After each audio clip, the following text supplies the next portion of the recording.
Көксидің бір порциясы кем дегенде 1800 теңге тұрады. Дәл осы көксиді отбасыңызға дәмді тойымды етіп жасап беріңіздер. Бірінші етті маринадтаймыз. Тұз, сарымсақ, соевый соус салып жақсылап араластырып дайындап қоямыз жарты сағатқа.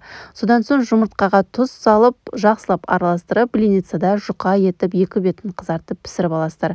Көп аз етіп өзіңіздің отбасыңызға қарай пісірсеңіздер болады. Мен 4 жұмыртқадан пісіріп осылай кесіп дайындап қойдым. Енді салатын жасайтын боламыз. Қырыққабат және де қиярға тұз және де укроп, сарымсақ, паприканы салып жақсылап араластырып, бұны да қойып қойсаңыздар, дәмі сіңіп әдемі болып тұрады. Оған дейін біз қызып тұрған табамызға кішкене май құйып, жаңағы маринадталған етімізді сөлі шыққанша, қып-қызыл болғанша қуырып аламыз. Міне өзінің сөлі шығады. Сол кезде қақпағын жауып, баяу отта 15 минутта пісіріп аласыздар. Қайнап тұрған суға көксидің қамырын салып, дәміне қарай тұз салып пісіріп аласыздар. Енді сорпасын дайындайтын боламыз. Бізге сорпасына қайнап тұрған су, соевый соус, қант, тұз және де уксус саламыз.